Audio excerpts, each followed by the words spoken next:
Hello, and welcome to the So You Want to Be a Marine Biologist podcast, where we learn about the ocean, share sea stories, and explore ocean careers. I'm your host, Kara Muzia. Let's dive into today's episode.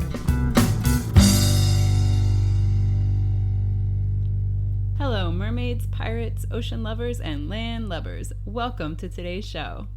Question: what do you get when you cross a turtle with a giraffe? A turtleneck. What do you call a fish that sets a good example? A role model. Today's guest is Samantha Andrews, marine ecologist, naturalist, professional science communicator, and founder of Ocean Oculus, a one-woman endeavor supporting researchers, companies, and all ocean lovers discover more about this beautiful blue dot we call home. In today's episode, Samantha shares how she shifted her career from finance to ocean science, why she decided to pursue her PhD and why she's not giving it up, and what science communication looks like for her, and how she's helping others make the impact they were meant to. Please enjoy. Samantha, welcome to the So You Want to Be a Marine Biologist podcast. I am thrilled to have you on the show and chat with you today. Thanks so much for having me. I'm really happy to be here. So, you introduced me to Jersey in the Channel Islands. I'd never heard of it before I found you. So could you explain a little bit about where you're from and what it was like growing up on an island? Yeah, sure. So where to describe where it is probably where I should start. Like if you go into Google Maps or any of those things, and you kind of zoom in between the UK and France, but closer to France, and you zoom in and you zoom in and you zoom in some more, and then you'll see a speck. And if you zoom in a bit more, you'll see there's a couple of specks there.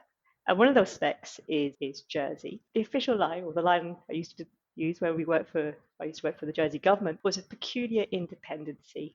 So the Queen of England is our Duke of Normandy to France. And we have a long history of ties between France and the UK as well. So we speak English now. We have our own language, it's a dead language. But we have very close cultural ties to France. And a lot of those cultural ties actually come from the ocean and from fishing and that shared resource that we have there. And it's a very peculiar thing in a way to grow up as an island. You don't really think about it until you go somewhere bigger, right?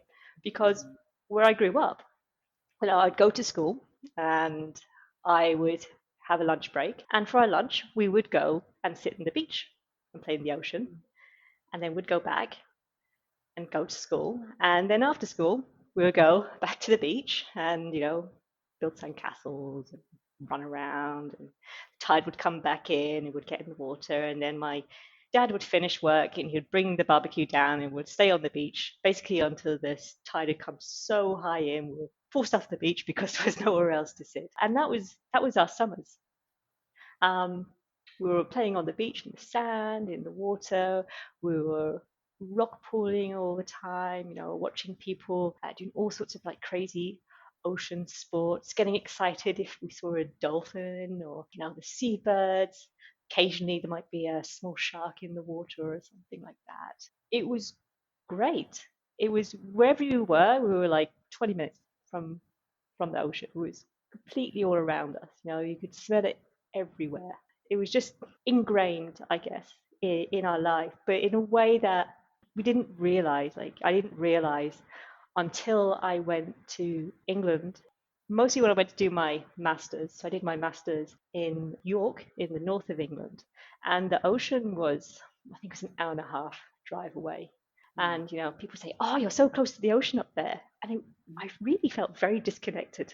I have to say, like it was a beautiful part of the UK, beautiful countryside. Like really loved it on there, but I really felt I missed being that close to the ocean. I actually found it quite hard. So I used to enjoy being able to go to the beach and just watch, just be able to be there next to the water. It's a peculiar thing, I think, until you experience that, and then you experience like what it means to be away. That you really don't know what it is to be without that connection, or you had that connection you didn't know you ever had, I guess.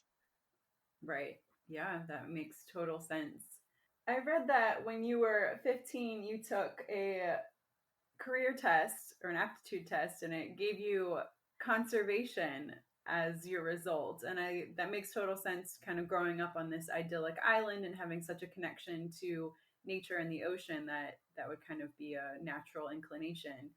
But you kind of ignored that. Yeah, I did. So what did you do when you graduated school and kind of got out into the real world?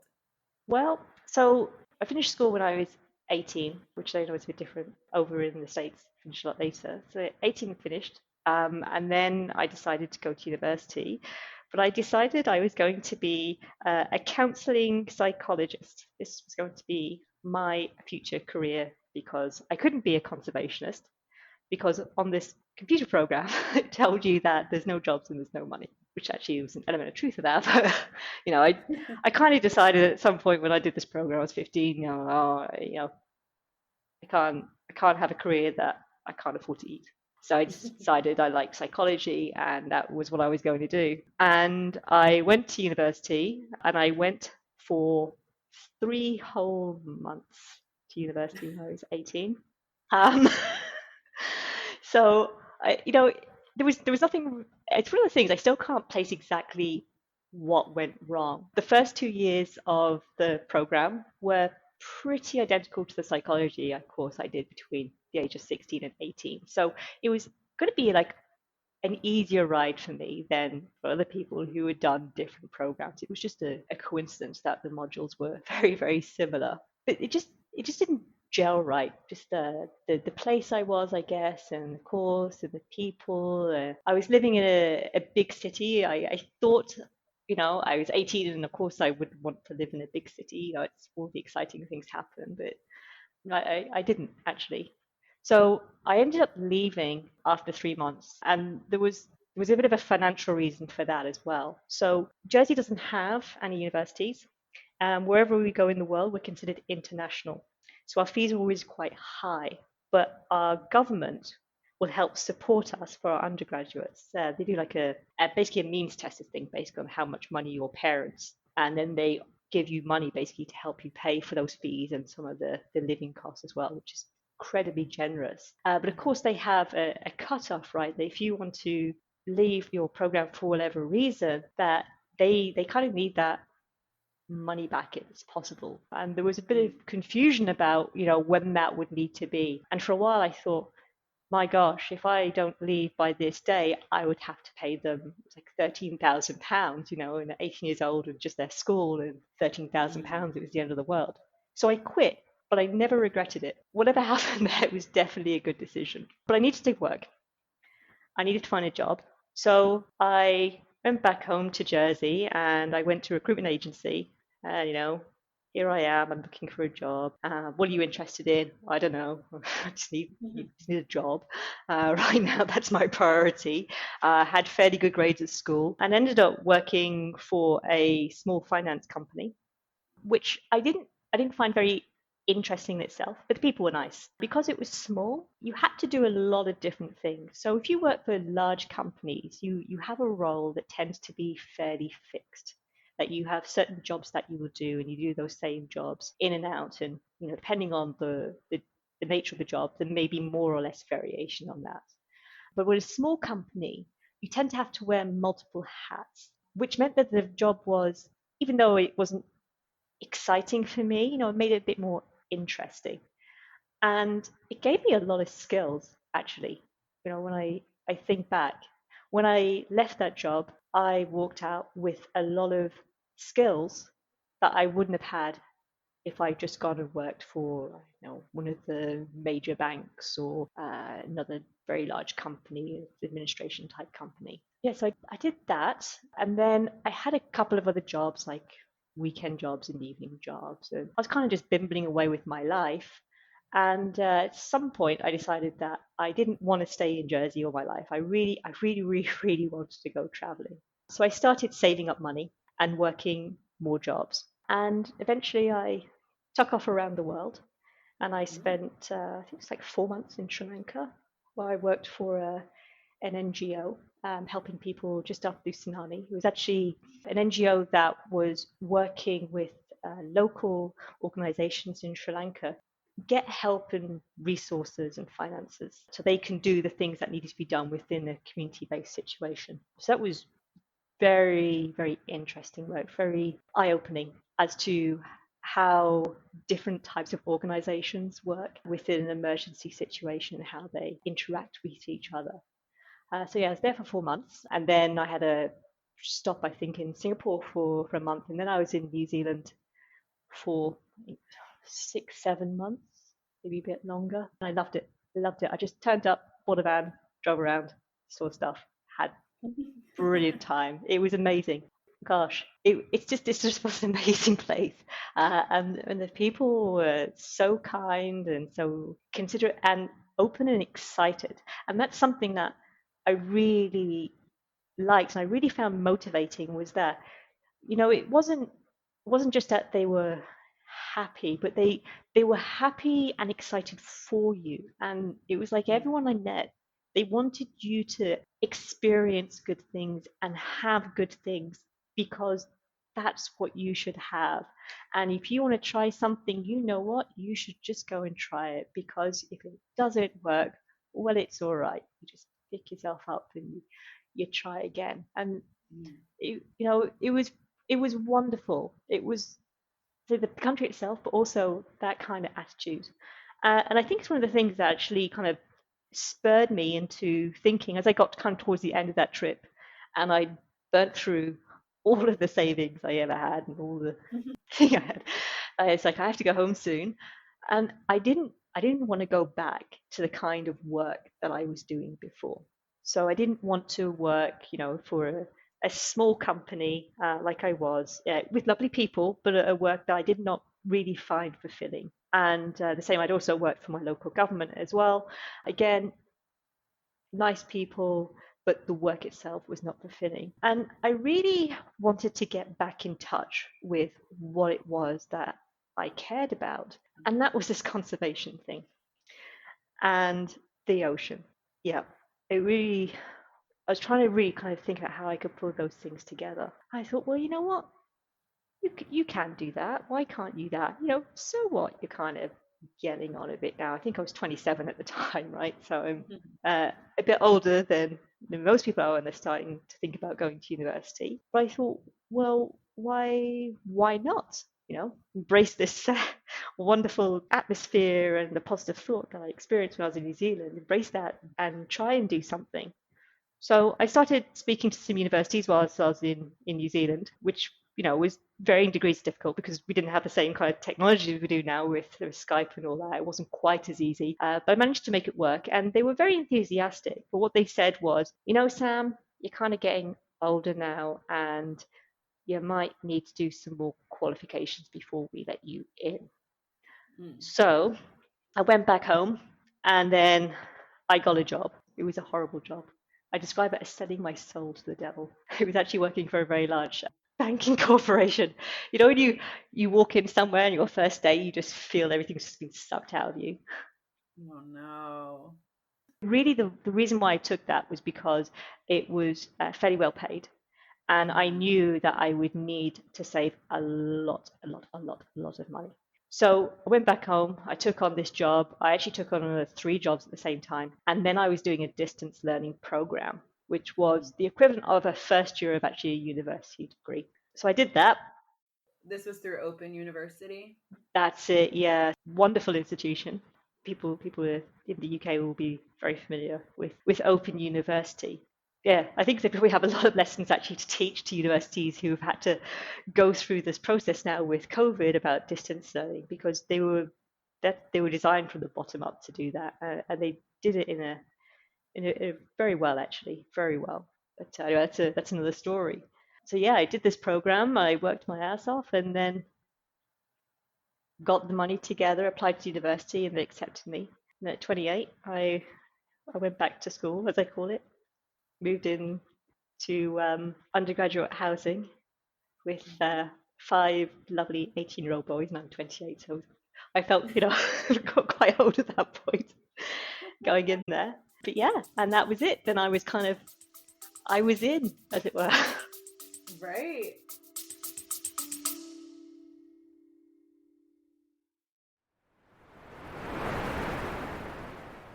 Hey, Kara here. I hear it all the time. How do I become a marine biologist? Or my niece wants to help the ocean. Where does she even start? I hear from students, yes, and also nurses, HR professionals, and other mid career folks who wonder if they could still make their dream of working with sea turtles or sharks come true, wondering if it's too late to answer the ocean's call. Here's what I've learned after 20 years in the field and hundreds of interviews. There's no straight line, no magic degree, and no gatekeeper. You create the path forward. If this sounds overwhelming and vague, I've created 2 tools to help you stop wondering what if and start moving forward with clarity and purpose. The first is my free guide, Be a Marine Biologist Without the Degree. Over 1,000 people have already downloaded this guide and taken their first step towards ocean impact. Inside, you'll find 7 concrete, doable actions to help you get started, whether you're just exploring or ready to make a change. Then there's the Ocean Blueprint. This is a 30-day self-paced course that helps you build your unique path into ocean science and conservation without quitting your job or going back to school. Inside the Ocean Blueprint, you'll get daily prompts to explore your interests, skills, and next steps, a structure that turns overwhelm into real momentum, and a bonus section to root your work into ocean connection. You don't have to wait for a degree, a perfect plan, or permission. Whether you're wading in or ready to take the deep dive, these tools are here to help you move from dreaming to doing. The ocean called. Are you ready to answer? Links in the show notes and on my website, karagracemuzia.com. I can't wait to see the waves you'll make.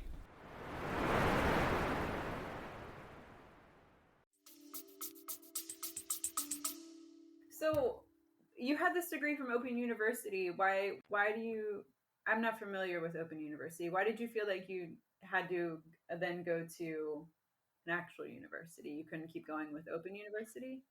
I could have done, yes, I could have kept going. So the way their program or the program did work, I think it still does, but don't hold me on that, is you could go in and do like a full undergraduate program with them. Or Okay. what I did was, say it was like the first year of the undergraduate that you basically do in your own time. And you come out at the end, I can't remember what they call it, it's some kind of like diploma or something that you get. So why did I not go at the Open University?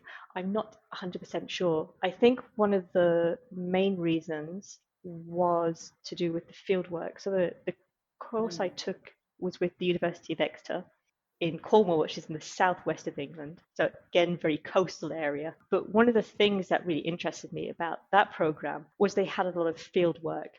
Now, it wasn't a marine program, it was a general conservation biology and ecology program, which is, I deliberately chose that because I wanted to make sure that marine was the way I wanted to go, but I also wanted to have lots of different experiences and skills and things like that, which this program did offer. Whereas I think the Open University course, I can't remember if they had field courses, but if I did that, then of course there's the cost and the expense of, I have to then get a boat, go to the UK, travel by train, find somewhere to stay, do the courses, come back. There's a lot more logistics going on there with that than if you just go. And then the other side, of course, was that my local government would also help me with the cost of going to university, which they did. I'm very grateful that even though I didn't complete my first program, that they did step up and they agreed to help me through my next one.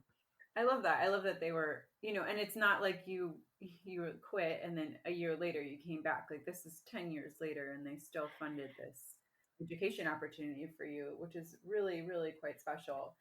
And I wanted to put a pin in the lesson that you learned from New Zealand in that, you know, life happens, right? You go ahead and do the things that you want to do. And if it doesn't work out, keep going and figure out what does.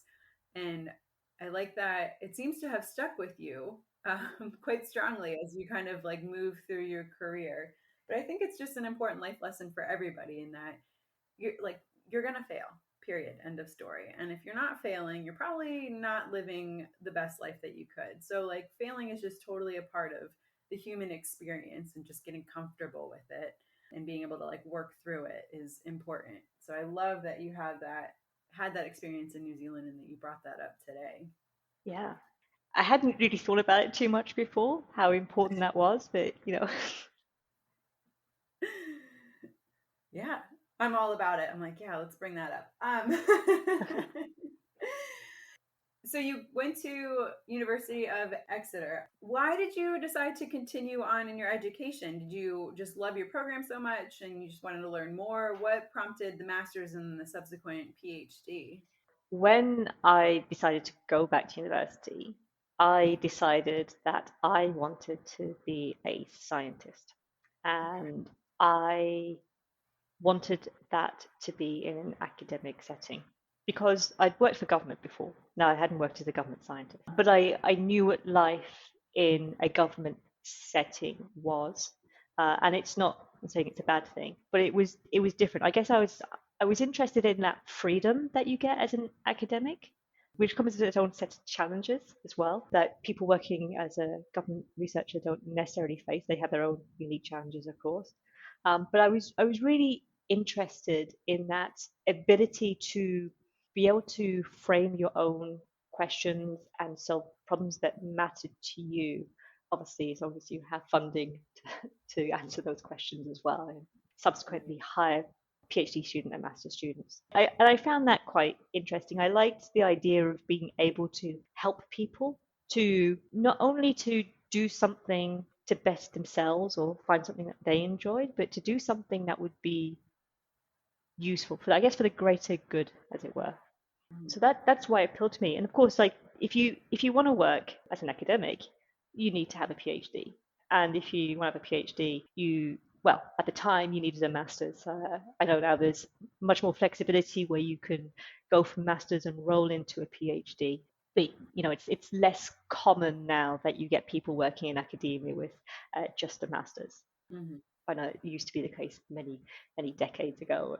I think there's still a couple of people lurking in some universities who don't really actually have PhDs, but they're kind of doing exactly the same work. But that's not the future, as it were. Mhm. So I kind of, I set out the career path. Okay, so I'll do the undergraduate, and then I'll do a master's, and then I'll need to do a PhD, and then I'll probably have to postdoc because the reality is that you have to postdoc, especially in marine science, and then eventually I'll find myself an academic position. So the master's was really a natural progression. And I decided to do my master's, specializing actually now in marine work. So I did one, say, in the north of England at York that specialized in marine environmental management. So it's a bit of a mix of ecology, but also management practices there as well. And they also had a thing where you went away for 3 months and you worked on your own research project wherever you wanted, which again really appealed to me because it gave me more experience, more insight into the life of being a researcher and meeting different people. And of course, I love to travel. I loved it. So it seemed like an absolute win for me. So, again, I was very lucky there. I applied to the course, I was accepted into the program, and I went back to my government and I was like, I'm doing a master's now. You have a small number of graduate programs that you sponsor, small out funding options. And they said, sure, you can apply. And I filled in the application, I gave a presentation, and I was say really grateful that I won that. That paid a big chunk of the tuition fees because again, you're still overseas, so the tuition fees are extremely high. And then, of course, natural progression after the masters was the PhD, which is kind of where things started to move out a bit, I guess, from me wanting to work in academia. So let's kind of chat about that, because while you're getting your master's, you realize that there's this other part of you that you're starting to cultivate and grow, and that is Ocean Oculus. Could you tell a little bit about the genesis of Ocean Oculus, and can you explain the name? Okay, so well, I'll start with the genesis. So it's an evidence of my ability to procrastinate when I should be doing something else. So I was doing, you know, because it's not procrastination when it's science, right? I was doing my master's, which I found very interesting. And I for some reason I decided that I should spend my time telling people about great science papers. And Mm. I had this little blog, and it was just me. Honestly, it was just procrastination. There wasn't really a goal. I pretended there was a goal, there wasn't. And it was just me, I read this cool paper, and basically I was giving like a plain language summary. And, Mhm. isn't this kind of cool? Look at this cool thing we discovered, or this cool new species, or this terrible thing we happen to be doing. And then at some point it became apparent that a few people were reading it. And then someone contacted me, and they were an editor for a magazine, and they'd seen a story I'd written on it was some citizen science app, and I can't remember what the app was, but it was just like a little thing. It was this new app had come out, and they were to collect citizen science information, something to do with the ocean. And I wrote something about it, and he said, "This is really cool. Can I put it in the magazine?" And I said, "Sure, of course you can." The whole website's Creative Commons, which means, it's free for you to use, just as long as you credit me. So he did. And then about a month or so later, he contacted me again. He was like, if I give you money, would you write something about some fishing issue? Again, I can't remember the details. And I was like, that's interesting. You can get paid for this kind of procrastination.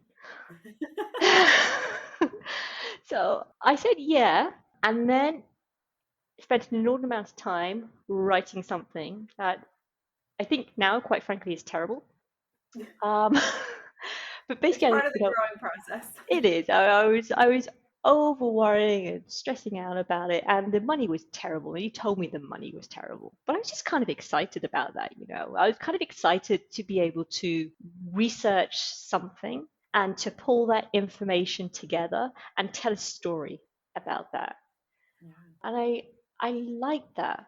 And I didn't hear from him for a while after that. We kind of kept in touch, but it wasn't like a magazine that had money to give people to write. It tended to be private kind of industry kind of sharing their news in this particular magazine rather than having like a team of independent journalists writing for them. But I carried on with this blog, and the post grew and grew and grew and grew. And then suddenly I found myself, I had committed myself to writing posts like almost every day on different things whilst doing my masters. Uh, and it was in a way it was stressful that I basically had overcommitted myself, and I had no one to commit to other than myself to do this. But people were engaged in this, and I was getting a lot of contacts and having a lot of really interesting discussions with not just the public, but other scientists in marine sciences, in engineering, in fisheries and aquaculture, in physics, all things completely unrelated, and then managers and fishers, NGOs. They were just contacting me for either just to say something nice or to ask a question, or they just had something that they wanted just to discuss, and it kind of grew from there. And then this editor came back, and he was like, "Oh, can you write something else and I'll pay you again?" And I said, "Sure." And that's really kind of what happened after that. Was it kind of went from how do I keep telling these stories, which I'm loving and doing that, and now at this point I'm doing my PhD. How do I help support myself through my PhD? So I kind of started to spread out a bit and doing a bit of journalism work and providing science writing, and then science communication training, and writing and producing various tools to help with that, and then helping people with their communication strategies and conservation strategies, because these are all things that you kind of start to pick up, or I was starting to pick up as I started to evolve this, you know, procrastinating on the internet into something bigger. So at one point, the website was called The Hobo Scientist. And so, it was just a hobo scientist, WordPress.com or something like that. It's just a free thing. But I was like thinking, I kind of enjoy doing this, and I kind of want to do it. So I probably should explain here. It's not just the the draw of the storytelling and the communication and the outreach that's interesting me at this point. It's also I became quite deflated with where we were going in the world. So there's some great science out there. There's some amazing stuff. We're making amazing discoveries, we're making new tools, we're finding new ways to do things, and we write about it and we put it in our little peer reviewed publication, and then it sits there. And we hope that maybe somebody else will cite that. Well, isn't that wonderful? But you know what?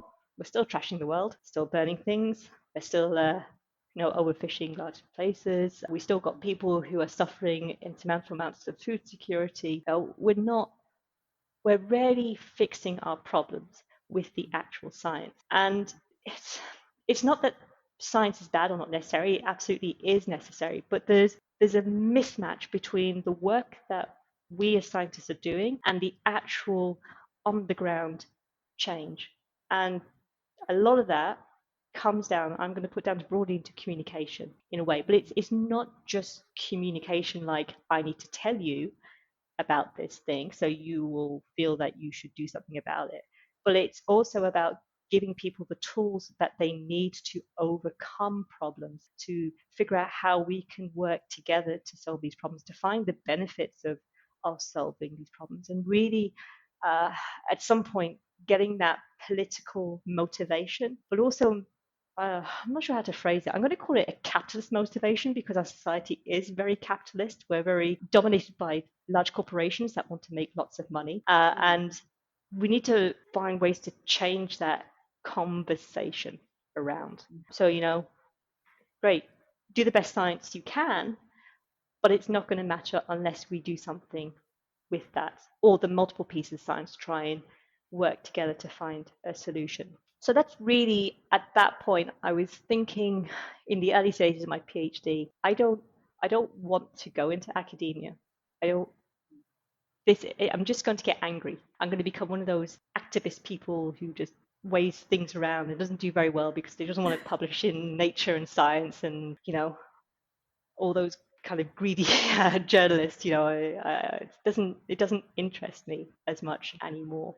Again, I was very lucky. I went to do my PhD at a university in Canada, which is where I'm at the moment. So it's the Memorial University in Newfoundland, and it's a small university, or a fairly small university, compared to some of the bigger ones. But it's very easy in that university and that kind of context to actually connect with people and ask questions, which is something I did. So I started asking different people, and and I could meet people from different government departments and different scientists and NGOs and connect with them. And then it was one of the people working in, I think, the graduate administration office. They said, "Oh, by the way, they're starting out this new thing to help support entrepreneurial growth here at university. You should go check it out." I was like, "Oh, that sounds cool." So I went over, and they had this really nice kind of room that you can sign up to use, and they set up the facilities, but they were also doing various workshops and things like that. So I started going to a few of them, and it was a lot of learn about how to work a business and things like that. And then I kind of began to realize that if I wanted this thing, this procrastination, this hobo scientist at that point, to be something useful, or if I want to find a way to be useful, I kind of need these skills. So I signed up for a formal training with them, and it was fabulous. I learned lots of exciting things. And then I also went to this meeting they had. They had these different industry people coming in to talk to people who were interested in starting up their own business. And so, I kind of told them roughly, what I was thinking of doing, but I didn't know, really what I wanted it to look like. And they took you through some the basic stuff as well. And it was like, "Oh, do you have an idea, for a company name?" And I was like, no, I don't. I'm like, "Okay, you think about this, once you decide, what your thing is going to be, basically they'll give you an outline of all the steps. So, you basically decide your your concept, like what you want to be, and you can test it to make sure it kind of works. And there's lots of steps for there. And then, you bring in like a design element, your branding, and then your website design. Of course, then the website came up, and I was like, I have a website.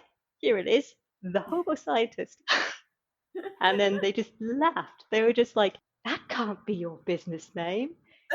And I was like, I know, it's just a website. And they were like, I remember it though. It's kind of growing. I was like, yeah, you're right though. I cannot like have a company name called the Hobo Scientist. Um, so I spent, I think, the next like 2 or 3 weeks thinking about it on and off. Mostly, I actually had an injury at that point. I had to go to the hospital regularly to see my physiotherapist, and normally when they're kind of like poking my muscle or giving me some ultrasound treatments, you're just lying there. It's kind of like, what can I call myself?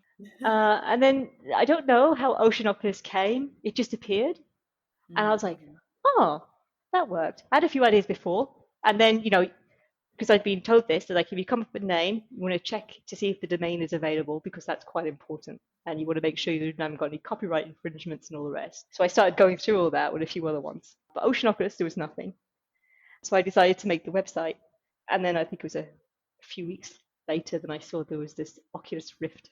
So I get lots of emails now from people asking me about VR stuff. I think because of this Oculus Rift. I don't know if you've seen it. It's when you kind of you can put like they're like big goggles that you put on, like it's like a 3-dimensional kind of like journey, and they have one apparently you can go and pretend you're in the ocean, which sounds fabulous. I haven't tried it.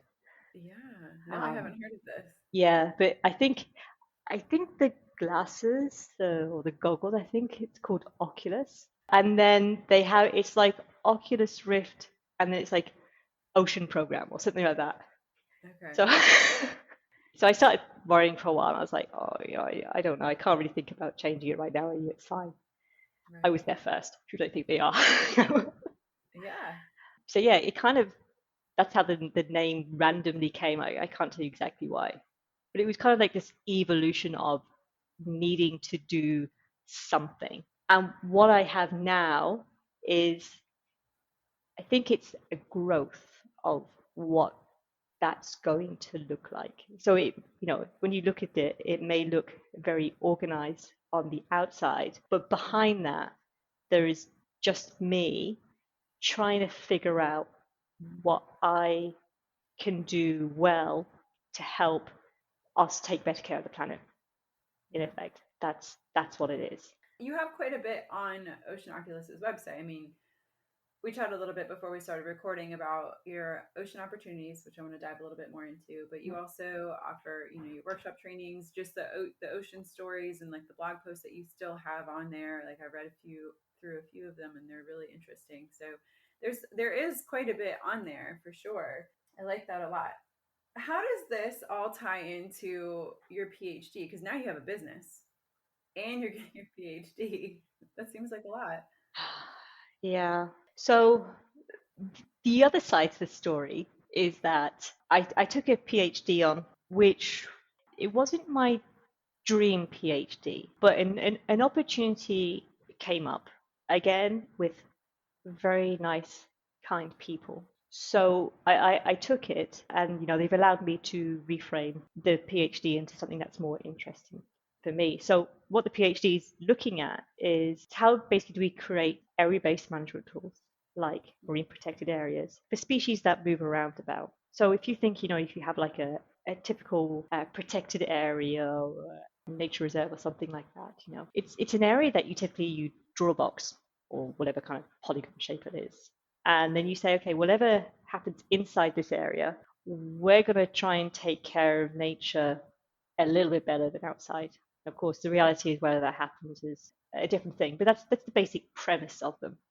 But if you have species that are wide ranging, and there are a lot of them in the ocean, that becomes quite tricky, right? How do you draw boxes? Or maybe you don't draw boxes at all. Maybe it's not necessary. So I'm a proponent of this idea called dynamic ocean management, which in terms of marine protected areas essentially means that you want to implement some kind of protection measure at the place and at the time where the species actually is. So you can kind of imagine like if you have a sea turtle and it's moving through the ocean, you want that protection zone to move with that sea turtle. Mm-hmm. And it's a really neat idea. And it's been kind of implemented to certain degrees in some places, but it's kind of still a very young science. There's a lot of good people who are looking at how we can do this. And part of the problems we have to overcome actually is to do with governance and policy, because we don't necessarily have mechanisms to put that kind of management in place straight off. So it's, how do we implement these kind of ideas, these dynamic areas? And some of it's kind of more technical and ecological.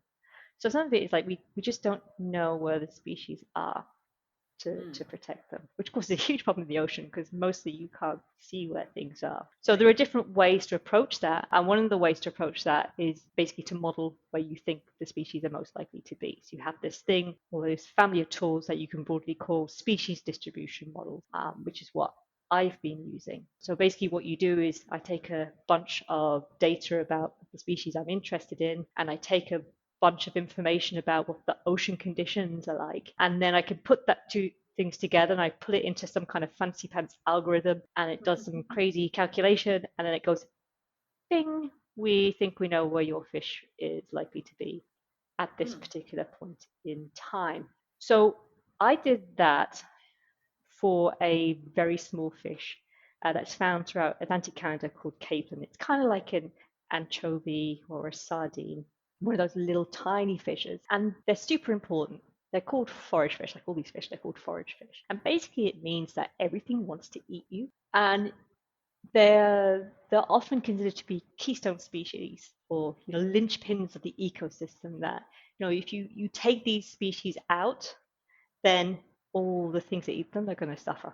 So I was very interested to know about this little fish and where it's moving throughout the system, throughout Atlantic Canada, and how it's kind of moving at different points in time. So I created these distribution models that predicted where this little fish is going to be, but also where it's going to be like in depth. So I have like depth distribution as well as thinking about latitude and longitude, which is kind of super cool. It was a bit tricky to do. So that was kind of like my first couple of chapters, was looking at that and saying, well, do they always go in the same place? The ocean conditions are very different. Of course, now we have climate change to deal with, which is going to change, where species are going to be able to live quite dramatically in some cases.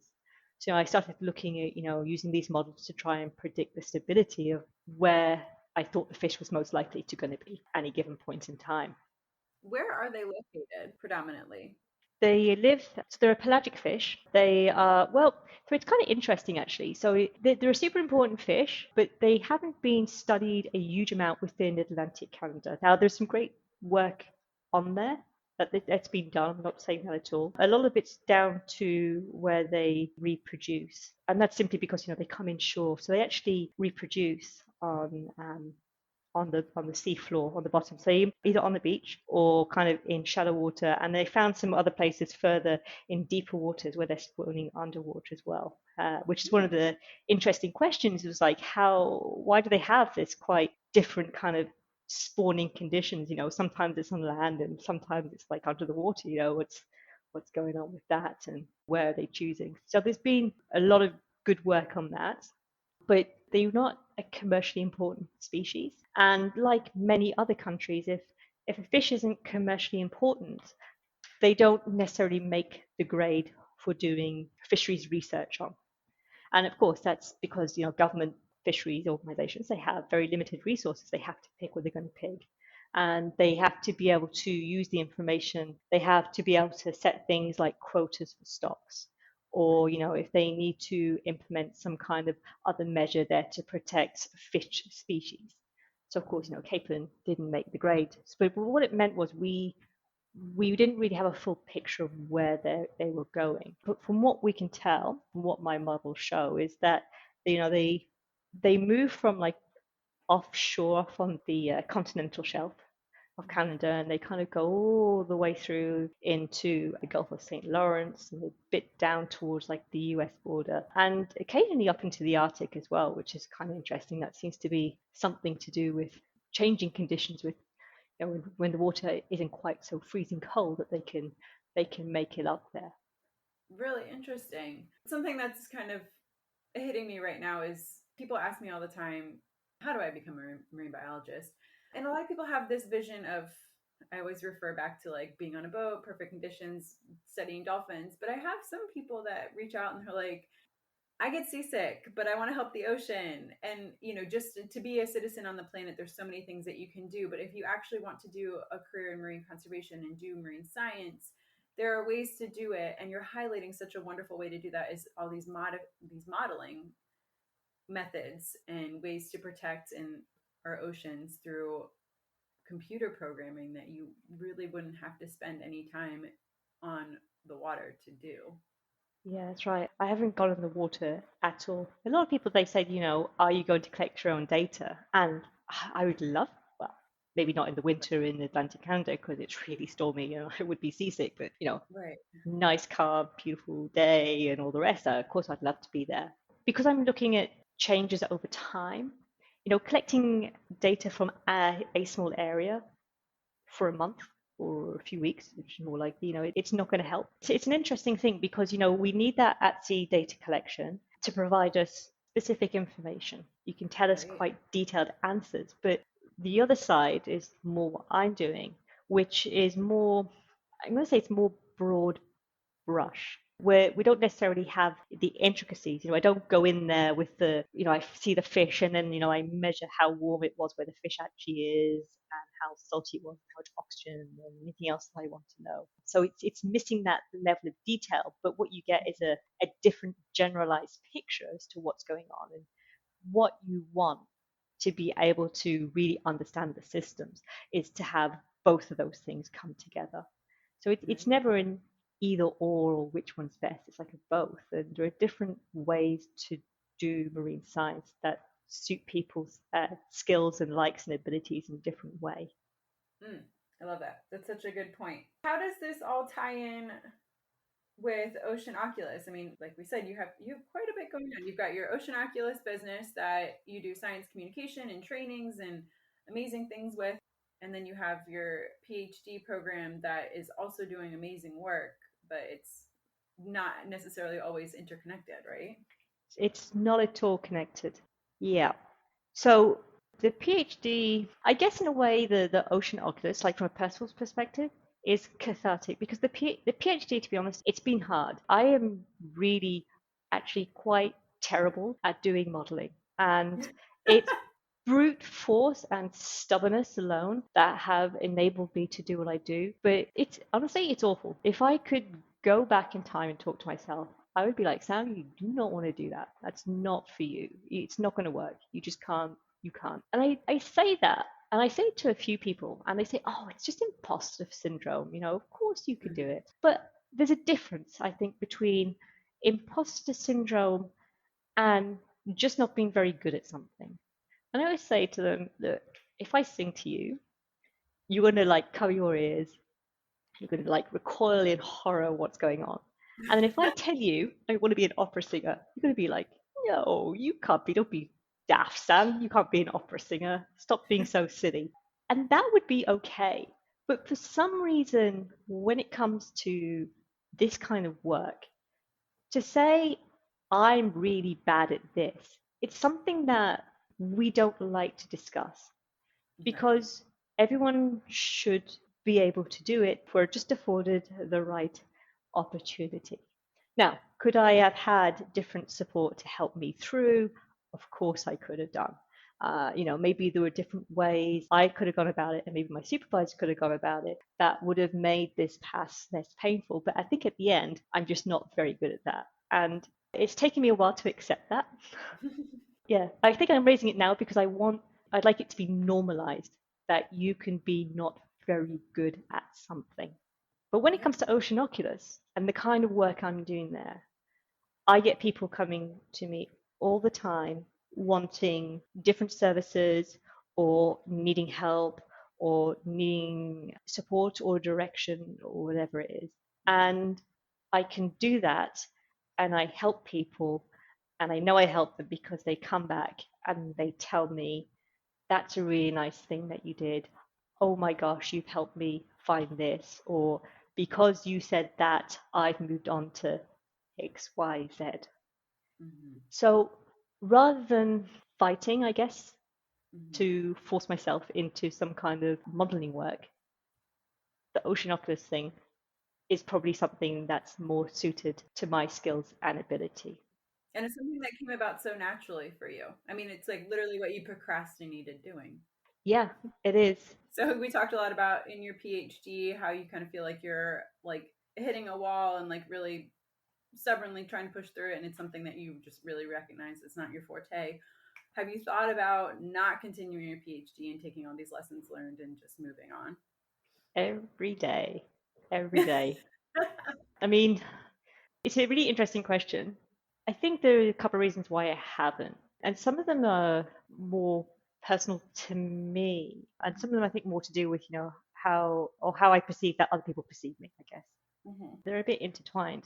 I think for me personally, to even though it's not something I like, I've invested so much of myself in this.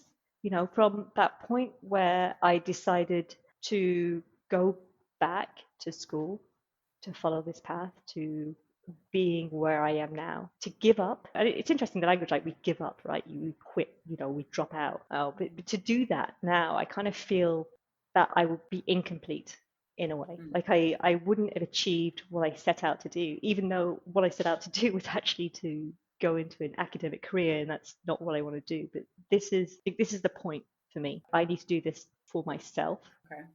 to feel, I guess maybe I don't know I'm not sure what that is. I don't know if it's just a relief to be finished, which I'm definitely going to be relieved. The other side is I feel that people have invested a lot in me and I don't want to let them down. So that Mm-hmm. comes from my local government provided me funding for my undergraduate, and then the grant they awarded me for my master's.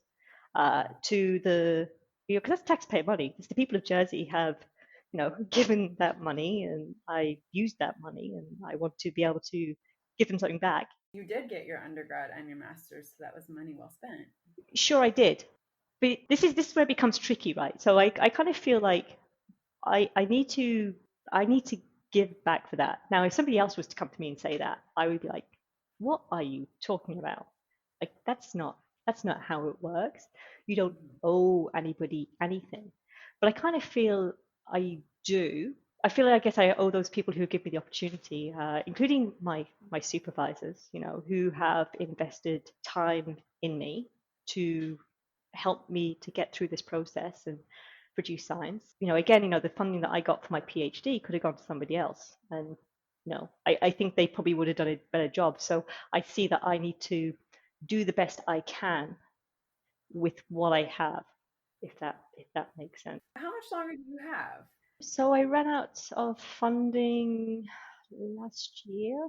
So I have no time left actually. I'm at that point where I don't have anything left. I'm fortunate in that, so I'm married and my husband has a job that Mm-hmm. isn't badly paid at all. No, by no means stretched imagination. He's not a millionaire or anything like that, but we can kind of get by. But it's a lot of pressure on that to have, to constantly have one person supporting two, but also for myself to be, not to be able to support yourself. I get the thing, not to be able to make that contribution. It's quite difficult, Right. particularly if you're used to being an independent person. Right. There's two sides there. I have to finish this year. Like if I go beyond this year, that's it. But really, what I'm at now is I'm on the final chapter. Like I'm putting it together now. It's a conceptual piece actually. I stepped away from the modeling, which I was having so much trouble with. But what I've ended up now is at the point where I'm just so exhausted from it. I struggle to think. I struggle to put the pieces together. And I'm not putting something together that I'm very happy with, Mm-hmm. but I'm putting something together that will be done, which is the most important thing. Even if you're great and you're brilliant and you want to strive and to do academia, being done actually is the most important part of a PhD, not that it's the most fabulous piece of work in the world, because of course, so research is never quite finished, right? It's never reached Right. the polished pinnacle diamond kind of thing. Right. Okay. So you're almost there. You're literally writing it. There's okay. It's hard though. I see that. I hear the struggle. Yeah, it really is hard. I wouldn't do this PhD again. Would I have done a different one with hindsight? I don't know. Part of me thinks maybe I would have done, even though I still think I would have arrived at this point and said, I don't want to pursue an academic career. I still think I may have better enjoyed doing research in something else that wasn't quite so difficult for me. What else would you have wanted to have researched? I think I would have wanted to stick with that idea of dynamic management some more. But I was just imagining, if everything could have gone, would be nice. I think I would have quite enjoyed having some field work involved in that. I think I would have enjoyed having some tracking studies in there where I could Yeah. actually get some hands on. I think that's something that's quite missing actually from what I do, is that you are quite removed from that ocean space, and we've discussed, somebody who grew up with the ocean all around and being quite connected with nature, that's, it kind of feels too distant, and I think that may have helped. But I think I would also quite like to do something that better linked ecology with policy. I think Mm. that would have been a better fit for me, and probably my skills and what I could do well. Fair enough.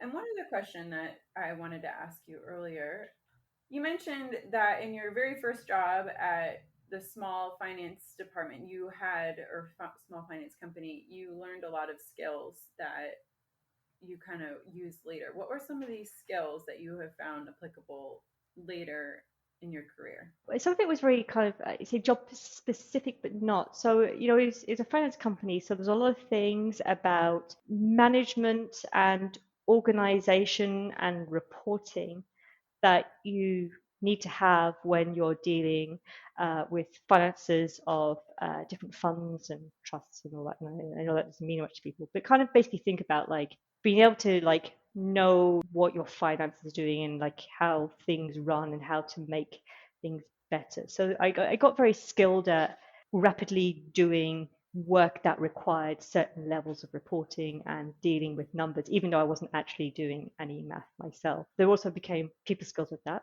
You talk to lots of different people. Problem solving that came through that as well, because often there were certain issues and you had to talk to lots of different people. Deadlines. So it's a deadline you miss for a PhD. Well, we think it's the end of the world at the time, but most of the time it isn't the end of the world. But if I miss a deadline to make a transaction for a client. That could be, depending on the client, you could be talking to somebody with tens and hundreds of millions of dollars worth of stuff that kind of falls through. And there could be various repercussions for that. The stakes kind of become different. So you kind of get used to dealing with that, and the stress as well. You get quite used to. I'm quite used to deal with stress. I think I'm going to change that and say you become better able to function under high levels of stress. There you go. Because I don't think I necessarily I don't actually deal with the stress very well during my PhD, but I can certainly function for the most parts with high level of stress, right? Yeah, no, those are really good transferable skills. I think that it's interesting. I have quite a few listeners that are interested in doing a career shift. They did something that's not resonating with them and they're interested in marine science, marine conservation. And what I try to bring to light is that they offer a lot of transferable skills. And so, like, hearing your story and how you transferred some of these skills is interesting and Yeah. helpful. Yeah, no, there's so many, like from the smallest thing that you do, you can almost apply it to anything, and that's something, I guess, that's something I learned more in when I worked for the government. Speaking to a lot of politicians, call it the art of BS. It's something that you learn, but you kind of learn, that, and it's not that you're lying, but you know that if you can see, what this thing is that you're trying to get to, what the other people want, and you know what you have, there's probably actually elements that you have already, even if it's not directly related, but you need to find the link. And sometimes that's finding the link for you, and maybe sometimes that's finding the link for the employer or the university, what it is. But that becomes something in itself, is to be able to demonstrate how what you did makes you a good candidate to do this other thing that may not Right. be related. And, it's possible. Exactly. Love that. And I think I've come to realize more recently is that, yes, I'm a scientist. I am not a modeler. I'm not a quantitative person. I think more what I am is a naturalist, somebody who enjoys the outdoor. I get a lot of excitement from nature and being able to share that nature with people, or from seeing the science that's around us and being able to share that, or put the elements together to find a solution. That's more what drives me than the behind the scenes science, which, like I say, is very important, but at the end doesn't really matter if we can't apply it. And if my skill is that ability to apply it, but somebody else's skill is to be able to come up with some really great ways to solve the problems using things like modeling, or going into the field and observing fish and finding those patterns, or whatever it is you're going to do, being an engineer, creating some kind of like more sustainable solution to whatever problem it is you're trying to solve. That's it. That's what you need to hone in on, right? Yes, I love that. I love that message so much. It's something I personally resonate with as somebody that's done the science part, and then now I'm doing with the podcast and the website communications, and I'm like, I resonate with the naturalist title too. Yes. Yes. So one question that I've recently introduced to the podcast that I'm really enjoying the responses to is, what would you do if you were given unlimited funding? Oh, okay. Is it tied to something? No, like to do what you want with to make the ocean better, right? Or to further your goals. What would you do with unlimited funding? Somebody just walked up and gave you a blank check and was like, you could write any amount on it. Go. Oh my God. For some reason, the first thing that came to my head was, well, I'd probably go and get an ice cream. I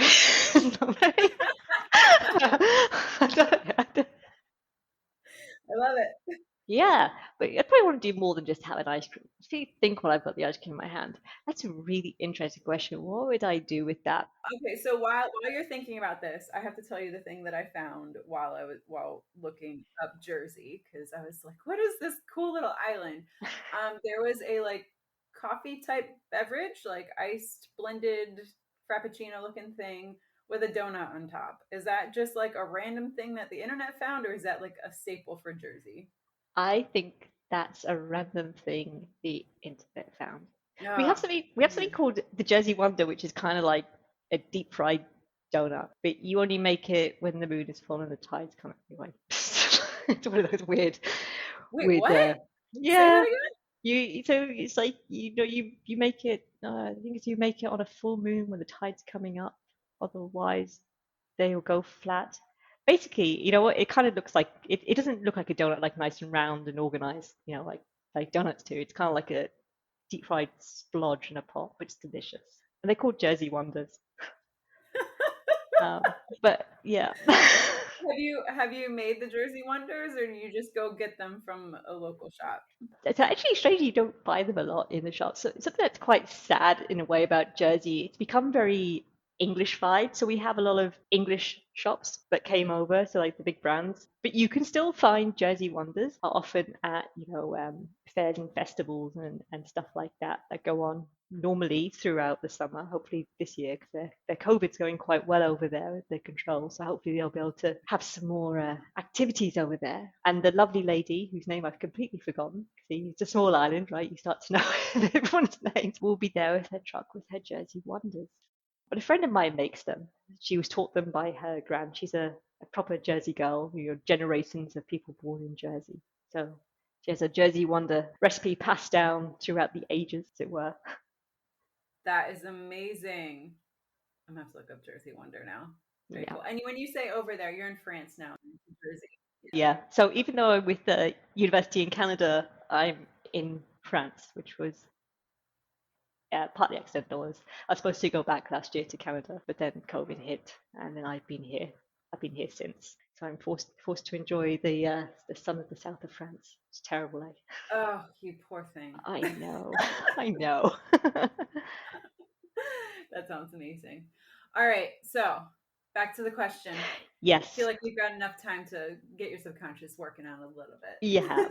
So I'm not going to go and have a Jersey Wonder business. I think what I would do, I would like to maybe take Ocean Oculus, and I would like to build out the supporting arms of that. And those arms would be careers. I would have vaguely called careers, but I'm not just talking about careers. So everything that's kind of like on the ocean opportunity. So which is of course the jobs, and then the PhD and masters and postdoc opportunities. But how do people navigate that space at different stages in their career? So, like a lot of the questions I get from people who are looking for support, who are students or early career, or sometimes mid career and looking for a change, is I don't know how to do X. And it's not that there's not a lot of useful information out there already on the web, but I think it's not quite tailored enough towards different types of marine science. And I think I would like something that could help support those people, but also help support in finding like applying for jobs or applying for funding and where to look for this kind of thing. And then, to help pull together, like, help NGOs and things, like if they want to be able to offer opportunities or embrace citizen science or something like that, how can they do that? And I would like to be able to have something like that that didn't have a cost attached to that service, which of course is where the unlimited funding come in. And then the other side of that, I would like to have support for people who want to try and connect better with industry or communities or policymakers or whoever it may be, to try and find ways to solve some of the problems that we're facing at the moment. So whether it's a biodiversity loss or dealing with sustainable food sources or health or education, which of course these things are all quite intertwined, right? How do we do that? And again, really thinking about targeting that at people who don't necessarily have the financial ability to hire a specialist to go in and do that for them. So of course, you could hire me to come and help you with your communication strategy. And if you were a very large NGO and you wanted to do some very, very large kind of communication strategy, you might actually need a different type of setup than somebody like me. You might need a large company with multiple different people who can do different types of services that I can't offer. But then if you're at the other end of the scale, if you're like a community organization who is doing good work, but you don't have that capital to put in there and you don't know where to start, you need something to help you. And I would like to be able to offer that kind of support. How do you connect those people with the right people to do what it is that they want to do, and how can they get their messaging out there and make the change that they want to see? I love it. Yeah. Great use of funds. With the ice cream. With the ice cream. I like it a lot. One of my personal very favorite questions to ask is, what is your favorite field story or stories to tell? And this could just be day out in the field where everything went right, or you were out in nature and things went drastically wrong, but it makes a really great story now. And this could be, total like work related, school related, or just a time that you were out in the ocean. Oh my gosh. So maybe it's not the most exciting story, but it just makes me laugh a bit. It was when I was doing my undergraduate in Cornwall, and we had this project where we had to like map or produce some kind of like guide or something to do with botany in like the local area. And a friend of mine, she was really interested in dune systems and the plants that you find out there. But the public transport was terrible, so she phoned me up and she said, "Sam, can we go for a day and I had a car?" And I said, "That's great. We can go out there. I can take you there." And so she's got all of her stuff, and I said, "I can help you out with this. We can go through and start like recording the species together." And we were allowed to do that. That was fine. And there was this really big plant that I thought was really interesting. And I'm looking through like this book I have, trying to identify it. And I was like, seems to be some kind of member of the carrot family. Doesn't look at all like a carrot, but it's huge. Like it was this giant, huge thing. And I start looking at the picture and I'm starting to narrow it down. And I'm kind of like stuck between like two or three different species. And I'm reading it and it says, leaves feel like this. So I'm like touching the leaves with my hands. I'm like, No. I'm not sure. And then it's like, smell the plant, it smells like this. And I'm like sniffing. I'm like, oh, I don't know. Maybe I've got a bit of hay fever. So I'm like sticking my nose and I'm sniff, sniff, sniff. Oh And it's like, no. yeah. And then it just got something else. I'm like poking away. I was like, I'm not sure. I'm not sure what it is. And then right at the very bottom, I see this tiny little skull and crossbone. And the big, like, danger, do not touch, highly poisonous, can give extreme sensitivity to the sun. And for about 3 years afterwards, every time the sun came out, the underside of my nose would completely blister up. Oh my gosh. Yeah. What was it? You know what? I can't remember now. But I did find out what it was at the time. It was some kind of like giant hogweed or something like that. But it was a particular type. I don't know if you know giant hogweed. No. Oh my Okay. gosh, it's so funny. We have Yeah. hog plum here, but it does not do that, and it has edible berries. Right. Yeah. That's when I discovered. It was quite funny. So then, I didn't know it. It was the next day that I realized that I had this problem now from this thing. But I went back home, and then I was working for a local government environment office, and they were doing like an island-wide habitat survey. Back in Jersey. So basically, they wanted the whole of the island map for the kind of plants, trees, flowers, anything basically that's planty-like. They wanted to know what it was. And I remember going somewhere to go to like a tourist site and do my section. And I had a friend of mine, he was having a really down day. And I was like, hey, do you want to come with me? I'm doing this thing, just a castle. You can just come in with me. It'll be fine. Just stretch your legs a bit. He's always enjoyed kind of the castles that are around. So he came along and there was one there and he was like, oh, what's that? And I was like, don't touch it. It's a member of the carrot family, and it's stuck to him to this day. Every time I see him and we walk anywhere, and he'll point and he'll go, "That's a member of the carrot family." So very unmistakable. Yeah, yeah. So I guess the life lesson there is don't touch plants; they're dangerous. If you're trying to ID, look with your eyes, not your hands. Yeah, yeah. Or read the whole description before you start. If it's got the crossbones right at the top, it would have made so much more sense. I feel like warnings like that should be at the top in red. Right, yeah. In my defense, it was a very small skull and crossbow right at the bottom, so Oh my goodness, that's really funny. That's a good yeah. story. So, at the end of each episode, I like to leave the audience with a conservation ask to go forth into the world and do. What would you like the audience to take away from your episode?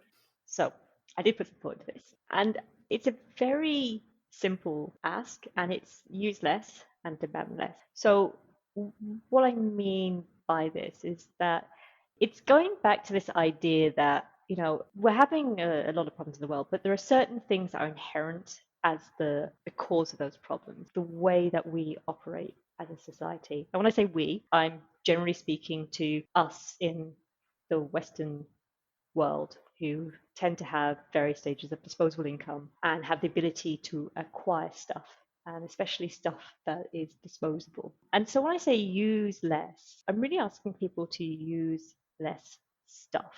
So do we want to buy that thing that's covered in that wrapping, or do we want to buy that thing that's loose?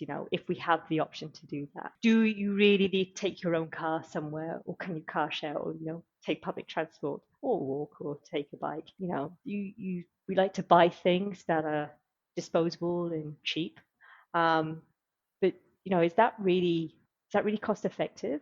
And by cost, I mean, the actual cost that we pay up front, and it may be cheap, but then when it breaks, you have to replace it. So then we have to pay again and again and again and again. But there's the environmental cost of that as well, right? So the producing the item, and then, what happens to the item afterwards, depending on what it is, probably can't be recycled. And then thinking about buying local where possible. And that's in terms of like using less emissions to get whatever it is to you in as short a distance as possible. It's a complex ask in a way, particularly when people don't have a lot of money available. I do appreciate that, but I think most of us can do something. Like we can really think about the things that we're acquiring and ask ourselves, is that something we really need, or is that something that we are better investing in? Or, maybe it's even something that we can hire from somewhere. There are these places where you can like rent tools and stuff, for example, now. Things that you might only use once or twice, but maybe you can hire or borrow or whatever it's going to be. And then for demanding less, it's something I think we can all ask for.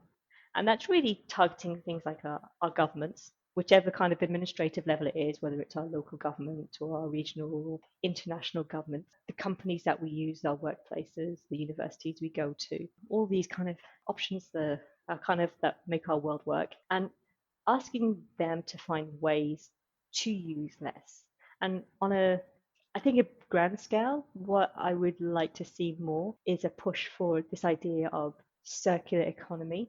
So this feeds into the using less. So when we create things, we're not just creating an item to be used. We're thinking about how that item is going to pass through the creation stage to being the use, and then what happens after it's used. Is it something that can be repurposed for something else, or is it going to just end up straight in the bin and just become out of sight, out of mind? But actually, it's just becoming part of a mounting problem. Using less fossil fuels, obviously, is a big one there. How we create clean transport and energy systems, and all of these other things that we can do to help support society move towards, I guess, a society that doesn't need to keep accumulating more to do more, but can find ways to use what they have or what we have to achieve what we want to achieve. Love it. It's great asks. It's a big ask. It is, but you just start with one thing and you stick with it and you make it a habit and then you move on.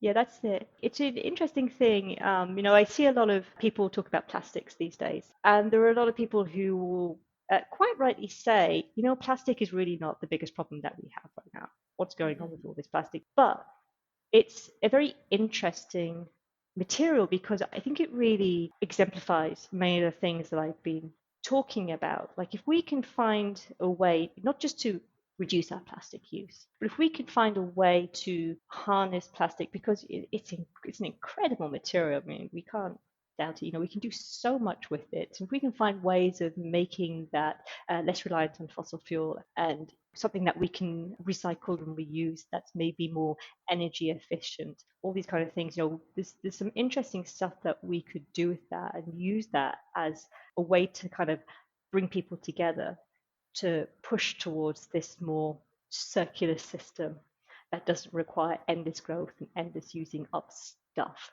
Right. Yep. Circular economies. Circular economies. There we are. I have hope for it. I do. Wonderful. Well, if listeners want to find you, connect with you, where is the best place to do so? Well, you've got my website, which is oceanoculus.com, and there is a contact form on the bottom of there. You can also find me on Twitter, which is Ocean Oculus, and a Facebook page, which is also Ocean Oculus. You can message me on there as well. Or there's LinkedIn, and it's just linkedin.com /Sam Andrews. You'll be able to get in touch with me. Perfect. Thank you so much. Samantha, this was really wonderful chatting with you. Thank you again for being on the show. Oh, thank you for having me. Hey, one more thing. Do you want to dive more into the ocean and marine biology? Need a little guidance on ocean conservation? Head on over to marinebio.life/resources. We've got book recommendations, job posting pages, conference suggestions, and ocean-friendly products. All recommendations have been personally vetted by me, and I will continue to add to the collection as I come across cool things to share. Head on over to marinebio.life/resources to learn more. See you over there. Thank you for listening to today's show. I'd love to hear any insight you've gleaned. Leave a comment in the show notes or send me an email over at marinebio.life. If you enjoyed this episode, leave a review and of course, share with your friends. If you want more resources for ocean news, including conservation topics and careers, plus personal insight from me that I just don't share anywhere else, join me at marinebio.life and sign up for email updates. Keep after your dreams and making waves in your community. one person can make a difference. Thank you so much for listening, and I'll catch you next time on the So You Want to Be a Marine Biologist podcast.